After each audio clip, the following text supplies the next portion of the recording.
오늘 말씀 여러분들께서 다 잘 아시는 예수님께서 광야에서 시험 받으신 이야기입니다. 다 아는 이야기를 왜 또 나누나 이렇게 생각할지 모르는데, 원래 설교 내용에 대해서 부탁받기로는 이번에 보니까 여기 성령의 열매를 맺는 삶이라고 되어 있네요. 성령의 열매가 이번 주제인데 거기에 관한 주제에 맞는 설교를 좀 부탁을 받았습니다. 그런데 오늘 말씀에 되어 있지만 성령의 이끄심을 받고 예수님께서 광야에 가셔서 그 시험을 이기시지 않습니까? 그런데 우리도 그 시험을 온전히 이겨야만이, 성령께서 이끄시는 그 시험을 이겨야만이 성령의 열매를 온전히 맺지 않을까, 그 생각을 해봅니다. 그 시험을 이기지 못하고 열매를 맺는다면 그거는 잘못된 열매, 썩은 열매, 가짜 열매가 맺을 수가 있다 하는 생각이 들어서 오늘 말씀을 좀 나눠볼까 합니다. 오늘 말씀 요지는 여러분 잘 압니다. 우리가 믿음 생활할 때 무엇을 먹을까 입을까를 염려하지 말고 오직 하나님 말씀으로 살아가면서 또 세상을 살면서 우상을 섬기지 말고 오직 하나님만 섬기면서, 그러면서 하나님을 함부로 시험하지 말자 하는 것이 사실 오늘 세 가지 시험을 받으면서 나눈 이야기입니다. 그런데 오늘 이 이야기가 구체적으로 신학을 공부하고 또 앞으로 사역을 나서는 여러분들과 무슨 관계가 있는지 한번 좀 살펴보기를 원합니다. 여러분, 이 시험 받은 이야기, 이 이야기가 누구의 이야기입니까? 누구의 이야기죠? 예수님 이야기예요. 예수님 이야기. 사도 바울의 이야기도 아니고요. 제자들의 이야기도 아니고요. 그리고 또 어떤 과부나 또는 병자들의 이야기가 아니고 예수님께서 직접 받으신 예수님의 이야기입니다. 시기는 언제입니까? 시기는 연도수를 얘기하는 게 아니라 예수님께서 공생애를 시작하시기 전에, 그렇죠? 세례 요한으로부터 세례를 받고 또 하늘로부터 이는 나를 사랑하는 아들이요 내 기뻐하는 자라라고 들린 그 음성이 들린 그 이후 바로 그때, 그래서 그때라고 나옵니다. 그래서 처음 경험하는 일입니다. 여러분, 이 이야기가 예수님의 이야기인데 중간도 아니고 마지막도 아니고 맨 처음에 나오는 이야기입니다. 그 이유에 대해서 한번 생각해 보셨습니까? 그 이유가 굉장히 중요하다고 봐요. 그것도 성령님에 이끌리셔서 오셨어요. 성령님에 이끌리셔서. 그리고 성령님께 이끌러 오셨는데 하나님께 가는 것이 아니라 첫 번째 사역을 받고 첫 번째 사역을 하기 전에 하나님께 간 것이 아니라 사단에게 갑니다. 그 이유가 무엇일까라는 것을 우리가 한번 깊게 생각해 보자는 겁니다. 이 이야기를 우리가 들을 때 단순히 일반 성도들에게 사단의 세상적 유혹을 뿌리치고 말씀 중심, 예배 중심, 그리고 하나님을 함부로 시험하지 말고 믿음 생활을 온전히 합시다라고 여태까지 우리가 그렇게 들어왔는데 과연 그런 의도로 하신 말씀인가 하는 것도 한번 우리가 생각해 보자는 겁니다. 여러분, 오늘 말씀, 물론 하나님의 말씀, 이 말씀 모든 것이 이 세상 사람들 모두에게 적용이 됩니다. 하지만 적어도 특히 오늘 이 말씀은요, 예수님의 이야기면서 어떤 특정인에게 특별히 하시는 말씀이 아닌가 하는 생각을 해봤습니다. 어떤 특정인일까요? 감을 잡는 분들은 일반 생활을 하다가 어느 날 갑자기 하나님의 음성을 듣습니다. 이 하나님의 음성인가? 거부도 하다가 발버둥 치고 하다가 결국 코에 껴서 신학교의 문을 두드립니다. 그리고 공부하면서 또 때로는 그냥 공부하러 왔다가 하여간 하나님의 어떤 강권적인 어떤 붙들림에 의해서 이제 본격적인 하나님의 계획을 이루기 위해서 사명을 가져나가는 여러분들이십니다. 그리고 누구는 이제 곧 졸업해서 세상을 하기 위해서 정말 예수님의 공생활을 시작하는 것처럼 새로운 어떤 삶이 시작되는 여러분들입니다. 우리 신학생의 이야기고요. 우리 목회자들의 이야기다 하는 생각을 해봤습니다. 공부하고 준비하고 이제 성령님의 힘으로 이 세상 마귀들과 싸워 이겨나가야 할 어떻게 보면 영적 지도자들이 명심하고 반드시 정말입니다. 반드시 짚고 넘어가야 할 우리의 이야기다라는 생각을 해봅니다. 그 관점으로 오늘 본문을 보시기 바랍니다. 1절 보면 그때 예수께서 성령에 이끌려 마귀에게 시험을 받으러 광야로 가사 40일을 밤낮으로 금식한 후에 줄이신지라 라고 했습니다. 예. 얼마나 배가 고프셨을까. 금식하셨는데 40일간 하셨죠. 그 배고픔에 마귀가 나타나서 돌들이 떡덩이가 되게 하라고 유혹을 받습니다. 여러분 이 말씀을 잘 보면요. 돌이 떡덩이가 되게 하라라고 했지 돌이 떡덩이가 되게 해서 너 먹어라 라고 얘기하지 않았어요. 배고프지 너 이걸 떡 만들어서 먹어 그 얘기가 아니에요. 떡덩이가 되게 하라 라고 했습니다. 여러분 배고픈 자의 서름을 누가 알죠? 배고픈 사람이 알아요. 네, 배고픈 사람이 압니다. 아마 예수님께서 40일간 금식하시면서 정말 하나님의 일을 어떻게 수행할 것인가 인간 예수로 오셨으니까 또 인간적인 여러 가지 생각을 했을 거예요. 금식하시면서 아마 수없이 수많은 굶주린 자들, 억눌린 자들 그들의 고통을 아마 인간 예수로 느끼지 않았을까 광야에서 그런 생각을 해봅니다.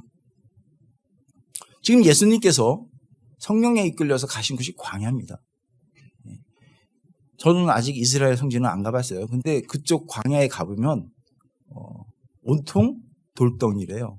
예, 온통 돌덩이. 돌투성입니다. 만약 하나님의 아들이면서 전지전능하신 하나님의 아들이면서 못할 것이 없겠죠.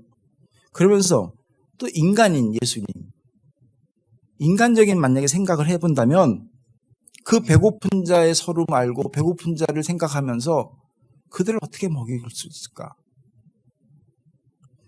어떻게 보면 수많은 돌덩이가 떡덩이가 되게 해서 유대민족에게 준다면 가난 해결은 금방 되지 않을까? 그런 유혹이 있지 않았을까 생각을 해봅니다. 만약에 그렇다면 그 수많은 돌덩이가 순식간에 떡덩이가 되게 해서 그 배고픈 자들을 순식간에 먹였다면 아마 수많은 사람들이 굶주린 자들이 예수를 진정한 메시아로 금방 추대하면서 어떻게 보면은 쉽게 그들을 구원의 길로 인도하지 않을까. 지극히 인간적인 생각이면서도 가능한 이야기라는 겁니다. 지금 여러분 마귀가 그 얘기하고 있는 거예요. 그 얘기하고 있습니다. 그 돌을 떡덩이가 되게 하라는 겁니다. 그러면 지금 네가 고민하고 있는 굶주린 자들을 모두 배불리게 먹여야 되고 너는 하나님의 아들임을 증명하게 될 것이다. 여기 보면 내가 하나님의 아들이거든. 지금 하나님의 아들인 것을 인정하는 거거든요. 그리고 네가 그렇게 원하는 구원, 그 구원을 쉽게 얻을 것 아니냐? 지금 예수님이 배고파가지고 너 돌덩이 떼서 그거 먹으라고 하시는 건 아니에요. 40일간 금식하고 내려가면 먹을 수 있어요. 근데 지금 돌덩이가 떡덩이가 되게 하라는 거는 지금 그러한 유혹을 하고 있는 겁니다. 즉 메시아가 되려면 경제적인 문제 해결해 줘야 되는 거 아니야? 쉽게 해결될 거 아니냐? 오늘날 목회자나 교회가 받는 유혹도 이런 유혹을 받습니다. 많은 교회가 재정이 많으면 하나님 일을 많이 할 수 있다고 생각합니다. 맞아요. 맞을 수도 있어요. 선교사도 돕고 구제사업도 하고 그러기 위해서는 헌금이 필요하고 헌금이 많이 필요하다 보니까 어떻게 되죠? 교인을 모아야 되겠다. 교인이 많아야 되겠다. 그러기 위해서는 보다 좋은 시설, 보다 나은 환경을 추구하고 그리고 실질적으로 좋은 시설, 좋은 프로그램, 바른 교육, 좋은 교인을 만든다고 많이 제도화합니다. 그래서 큰 교회를 사람들이 선호하게 되고 왜? 가니까 많은 것들이 있으니까. 또 목회자들도 큰 교회를 만드는 것이 꿈입니다. 재정도 있고 하고 싶은 일도 하고. 그래서 교회가 제도화가 됩니다. 그리고 전문화가 됩니다. 그리고 교회가 성장했다고 봅니다. 여러분, 그런데 이상하게 교회가 성장하고 있는데 세상은 거꾸로 가고 있다는 겁니다. 교회가 지금 성장하고 교인들이 늘어나는데 세상은 거꾸로 가고 있다. 이게 지금 누구의 계략인가 생각해 보자는 겁니다. 이것은 어떻게 보면 교회가 타락했다는 말과 같죠. 사단의 유혹에 넘어가고 있다라고 생각이 드는 겁니다. 그래서 그런 유혹에 예수님께서 단호하게 말씀하십니다. 4절입니다. 예수께서 대답하여 가라사대 기록되었을 때 사람이 떡으로만 살 것이 아니요 하나님의 입으로 나오는 모든 말씀으로 살 것이다 라고 하셨다. 여러분, 세상을 향해서 사역을 하시기 원하십니까? 이 부분을 분명하게 여러분 인식하시기 바랍니다. 오늘 이렇게 유튜브를 보다가 이런 글이 떴더라고요. 미국 상원의원 체포를 담당하던 목사였던 리처드 헬버슨 목사가 이렇게 말했다고 그러더라고요. 교회에 대해서 비판한 건데요. 그거는 지금 한국에 있는 지금 어느 큰 교회가 세습 그것 때문에 지금 문제가 돼서 그거를 이제 비판하면서 어떤 사람이 따다가 붙였는데, 교회는 그리스, 여러분 알죠? 그리스로 이동해서 철학이 되었답니다. 그리고 로마로 옮겨가서는 제도가 되었고, 그 다음에 유럽으로 가서 문화가 되었고요. 마침내 미국으로 왔을 때 교회는 기업이 되었다. 이게 지금 이들이 추구하고 있는 것, 이들이 지금 생각하고 있는 것이 무엇인지를 생각하게 됩니다. 거기에다가 그 옮겼으니까 한마디 더 했다라고, 한국에 가서는 대기업이 되었다, 뭐 이렇게. 참 마음 아픈 일이죠. 여러분, 교회가 먹을 것을 해결하거나 큰 것을 자랑하는 곳이 아닙니다. 말씀으로 살게 해서 자신이 변화되고요. 그 자신이 모여서, 변화된 사람들이 모여서 어떻게 해요? 세상을 변화시켜야 되는 것이 교회입니다. 그런 삶을 우리 사역자들이 살아야 돼요. 그걸 보여줘야 되는 겁니다. 그게 증인입니다. 그런데 모두 먹고 사는 데 집중이 돼 있어요. 적어도요, 우리가 사역자라면, 정말 세상을 향해서 변화시킬 사람이라면 이런 유혹을 이겨나가야 본다고 생각됩니다. 실제로 예수님께서 이 사단의 유혹을 맞으시고 사역 중에서도 이런 일이 벌어집니다. 오병이어 사건입니다. 오병이어 사건. 저희가 오병이어 사역을 해서 오늘 참기름을 가져왔는데 우스갯소리로 교수님이 다음에 또 설교시키면 또 가져오겠죠. 이렇게 얘기를 하길래 오늘 주제가 그러지 말라는 겁니다. 라고 했는데 지금 오병이어 사건을 통해서 그 벌어지는 사건들을 한번 잘 보면요.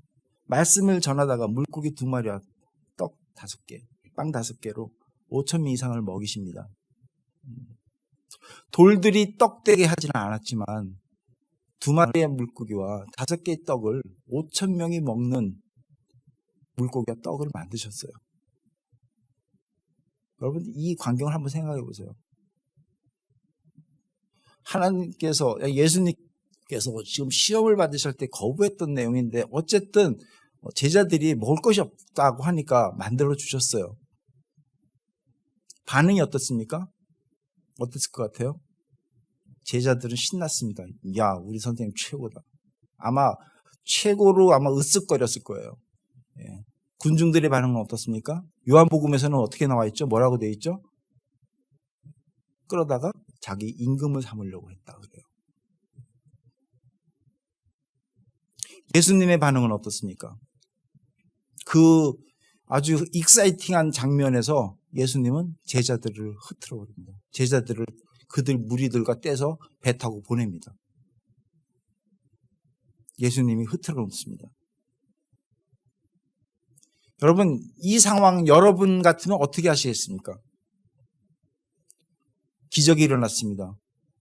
돌이 떡이 되게 하지 아니면 뭐 조그만 물고기와 빵이 5,000명을 먹이는 놀라운 일이 벌어졌습니다.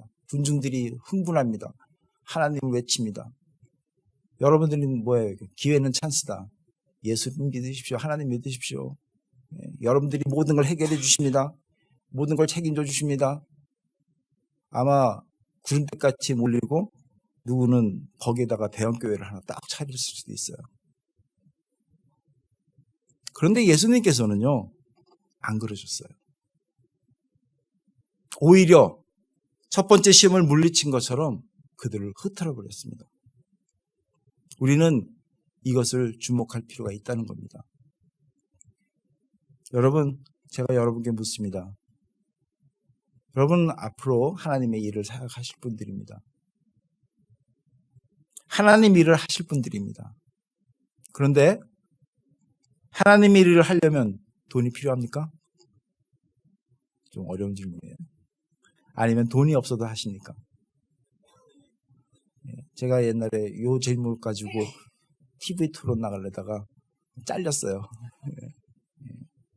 후원이 안 들어온다고 그 얘기 하지 말라 그래서 그냥 연습하다 그냥 부르지 않더라고요. 저는 돈이 없어도 한다는 사람이고요. 방송국에서는 그래도 어느 정도 돈이 있어야지 이 방송국도 운영하고 그런 거 아닙니까? 그런데요, 믿음대로 되더라고요. 믿음대로. 오병이어 사역이 돈 없이 시작한 거예요. 의지 가지고 했는데 정말 지금 모든 봉사자들이 자원봉사입니다. 어느 단체를 보니까 뭐 후원을 받아서 한 40% 이상이 자체 운영비를 쓴다 그러더라고요. 어떤 그 단체 회장은 뭐 연봉이 10만 불이라고 그러더라고요. 그거는 뭐 하는지 모르겠어요. 근데 정말 저희가 뭐 솔직히 얘기하지만 저희는 들어오면은 가져가는 사람은 아무도 없어요. 돈이 없어도 합니다. 1년에 거의 500만 불 이상의 식료품이 왔다가 나갑니다.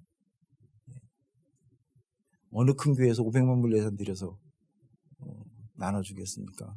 하나님이 하시는 거죠. 이상하게요, 돈이 있어야 한다는 사람은요, 돈이 없으면 하나님 일을 못 하더라고요. 그리고 돈이 있어도 항상 부족해요. 뭐가 이렇게 모자르고 뭐가 없는지. 그래서 뭐 하고 싶은데 돈이 또 필요하다는 거예요. 뭐 하고 싶은데 돈이 없다는 거예요. 근데 돈이 없어도 된다는 그 사역자들은요, 정말 돈 없이도 하더라고요. 맨 땅에 막 헤딩한다 그러나. 그런데 그분 주변에는 항상 넘쳐요. 하나님이 도와주세요. 여러분, 예수님께서 말씀하신 하나님이 떡으로만 살 것이 아니요 하나님의 입으로 나오는 말씀으로 살 것이다라는 그 말씀을 믿으십니까? 아까 아멘의 소리가 저거 없다고 그러는데 겁나죠. 겁나죠. 근데요, 그렇게 살아야 돼요. 그런데 현실이 그렇지 못하다는 게 안타까운 거죠. 목회자가 사역지를 찾을 때, 목사들이 모입니다. 그래서 사역지 찾을 때 먼저 물어보는 게 사렙이 얼마냐.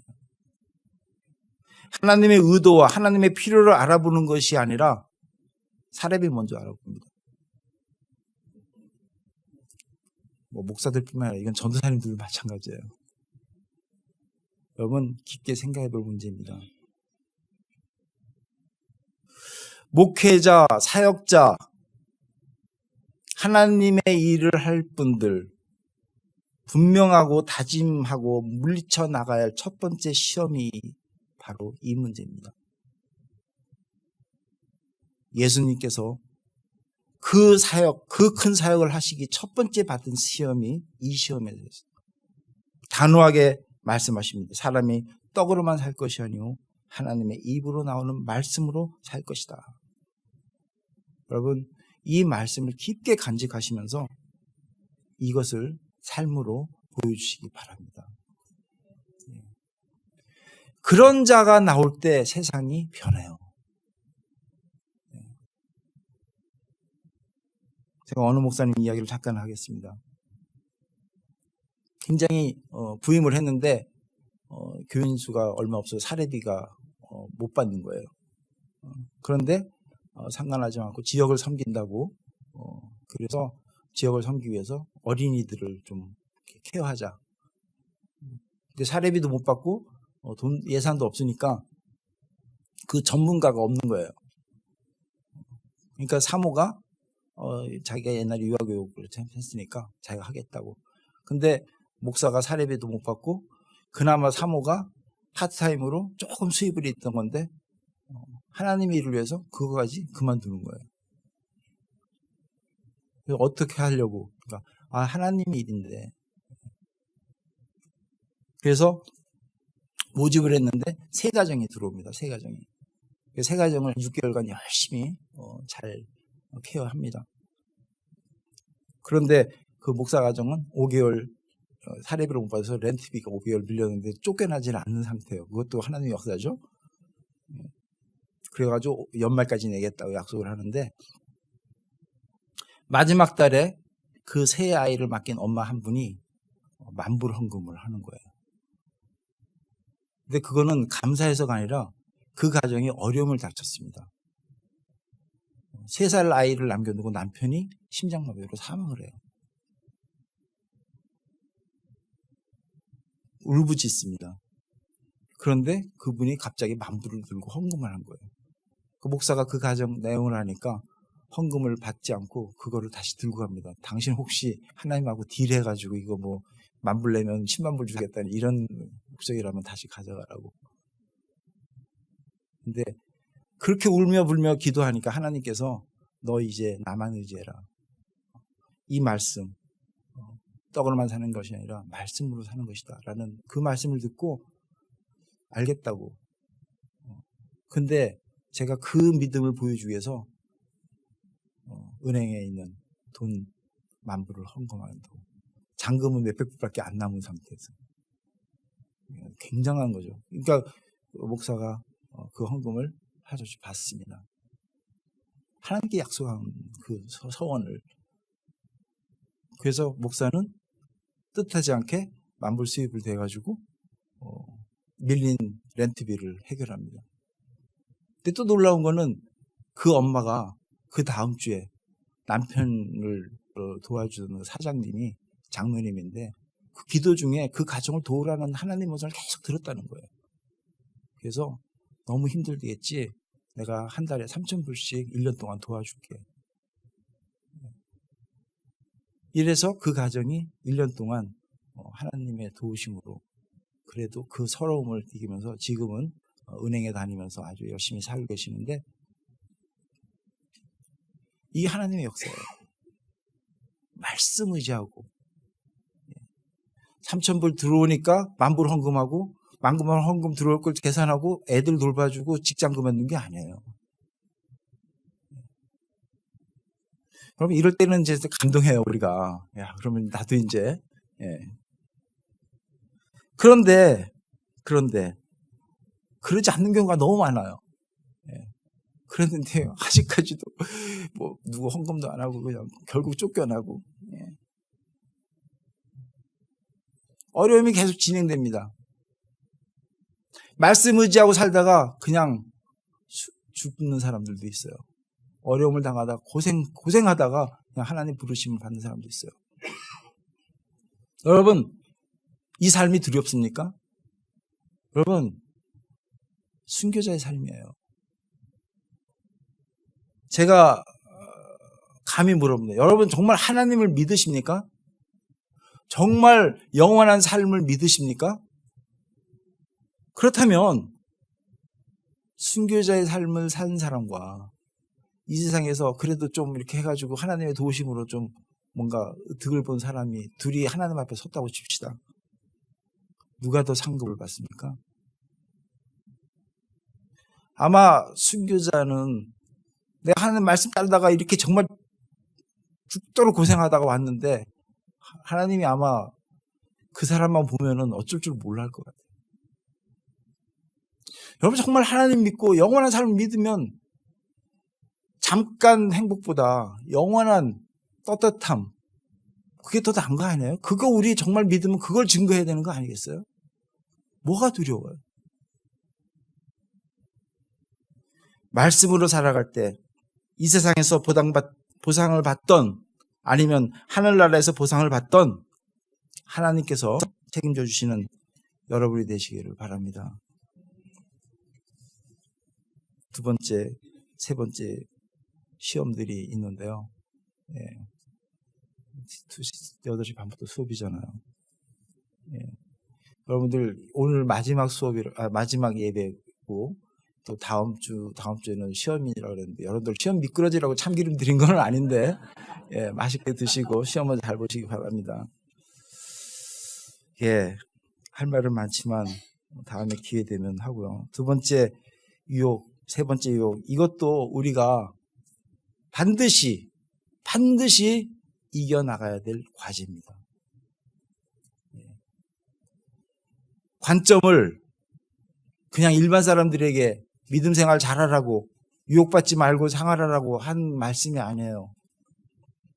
적어도 우리에게 주신 세 가지 시험입니다. 그걸 통과했을 때 하나님의 일을 온전히 할 것이고 그 온전히 했을 때 풍성한 성령의 열매가 맺으리라고 믿습니다. 두 번째, 세 번째는 그 관점으로 여러분들이 보시면서 한번 같은 이야기지만 나누시면서 여러분들이 정말 하나님께서 원하시는 하나님의 동역자, 하나님의 일꾼이 되시기를 예수 그리스도의 이름으로 부탁드리며 축원합니다. 잠깐 기도하시겠습니다. 아버지 하나님 감사합니다. 오늘 말씀을 통해서 예수님이 시험 받은 이야기가 바로 우리들의 이야기라는 것을 다시 한번 보게 됩니다. 주님, 예수님께서 이겨나가신 그 세 가지 시험을 우리들은 능히 이겨나갈 수 있도록 도와주시고 성령 하나님께서 지켜주셔서 말씀으로 저희들이 살아가는 저희들로 인도하시고 축복하여 주시옵소서. 감사드리며 예수님 이름으로 기도드리옵나이다. 아멘.